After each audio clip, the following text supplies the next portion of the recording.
Three, two, one. Hello everyone, my name is Alex Shim, and today I'm going to be talking about the cognitive disease of Alzheimer's. So first we have to understand what Alzheimer's is. Alzheimer's is basically a specific disease under the umbrella term of dementia, which includes memory loss and behavioral dysfunction. And as you can see in this diagram, Alzheimer's specifically causes neurodegeneration, which is basically the killing off of brain cells, causing the brain to shrink to this size in comparison to a normal functioning brain. So as of right now, Alzheimer's is an increasingly prevalent disease that affects a lot of people worldwide. There's approximately 50 million people worldwide that are being affected, with a projected 152 million people being affected by 2050. And this was found by Brayev and Karaman, who are two pharmaceutical researchers. Additionally, according to Michaela Stancheva, who is a biologist and leads a biology group, dementia is currently the 7th leading cause of death. That just goes to show how prevalent and deadly it is for the population. And even in the US specifically, it causes other factors such as an economic burden on families, because approximately $350 billion worth of unpaid labor for Alzheimer's is performed inside of the US, according to Alzheimer's Association. So, like I said, it's relevant because of the economic burden it places on families, especially because the patients of Alzheimer's cannot work or function independently. Additionally, even if the families do purchase a caregiver, those caregivers undergo a lot of stress. Approximately 59% of caregivers in the US have emotional stress, while 38% feel mental distress. And that overall causes a just negative mental effect on the healthcare of America. Additionally, according to Chelsea and Stella, who leads a biology group, there's currently no solution or effective treatment for Alzheimer's, especially considering how Alzheimer's causes memory loss, behavioral issues, and daily disruptions. According to molecular biologist Scott Hebert, it is an incredibly deadly disease that can incapacitate people and cause them to kind of lose their ability to live alone. And as you can see, this is a graph from the Alzheimer's Association. As of right now, it's about 6.1 million patients in the US alone, and it's going to grow to 13.8 by 2060.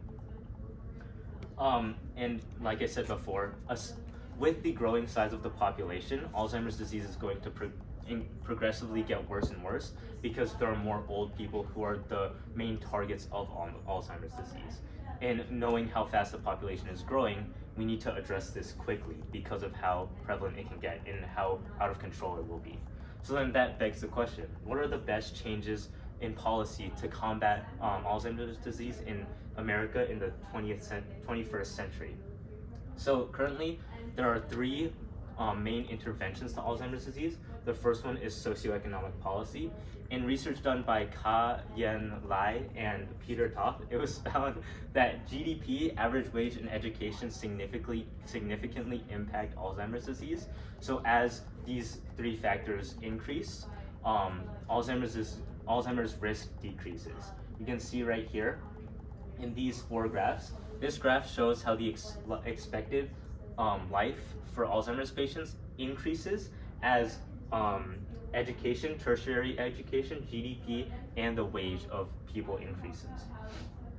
Additionally, according to Ka-Yen Lai, there are indirect factors which can lead to better interventions for Alzheimer's. For example, a lower socioeconomic status causes more stress on families to do better, to work, and it can cause lower cognitive health and a lack of nutrition overall, which all can contribute to Alzheimer's.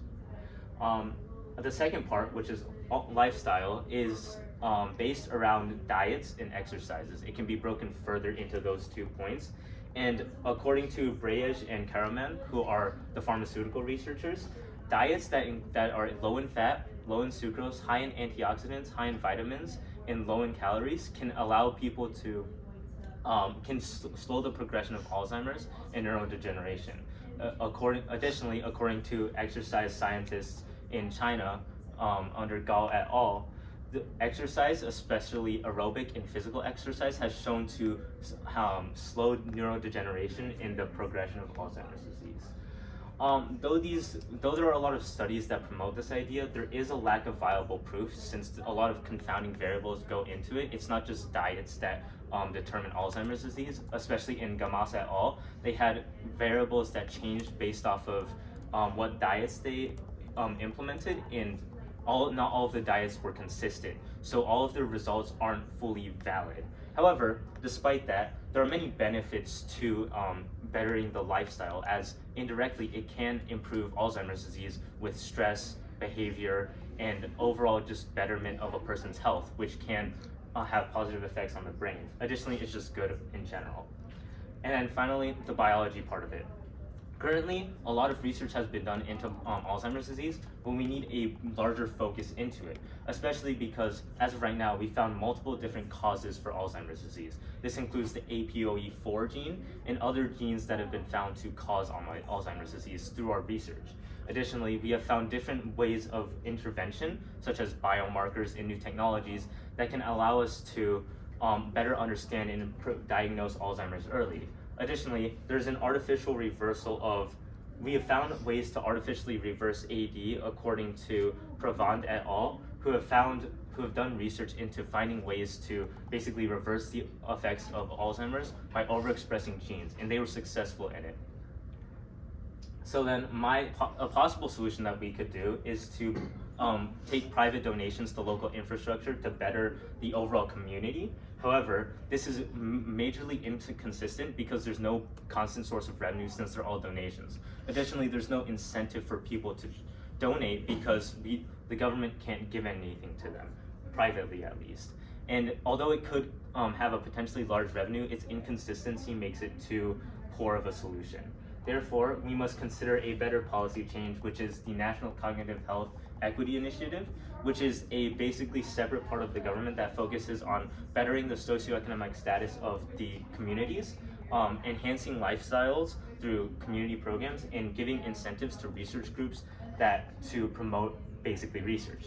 So socioeconomically, we can expand Medicare and Medicaid to include health visits and aid for cognitive health. We can also increase educational access through SNAP and HUD grants. Additionally, for lifestyles, we can implement programs and centers in order to better the society, and we can have research that fosters communities and funding in order to better the research in the field. All this is just how we're going to fund it. It can be done through many grants that are previously implemented and different budgets that we already have. And some limitations of this are that the large scale and makes it take a lot of time, especially since the government isn't the most efficient, and it'll cost a lot of money. However, this solution addresses all the factors and builds on existing infrastructure. So overall, we shouldn't allow future ideas of our. Keep going. We shouldn't allow our ideas of the past to influence the future. So we shouldn't focus on what we did in the past to dictate what we do for programs of Alzheimer's, but we should try and better it, according to Norberg. Thank you. What evidence did you gather that you didn't include, and why did you choose not to include it? So some evidence I gathered that I didn't include was a bit more depth into the biological insight behind some of the questions, such as how does socioeconomic status directly affect Alzheimer's disease through a biological lens. And although this would have given more depth to my argument, it would have provided more evidence and made it a bit more logical. The biological effects of Alzheimer's disease are very extensive and require a lot more detail into it, a lot more explanation, especially with all of the terms of it. So I decided to exclude it just to make the presentation simpler and easier to understand. Valid.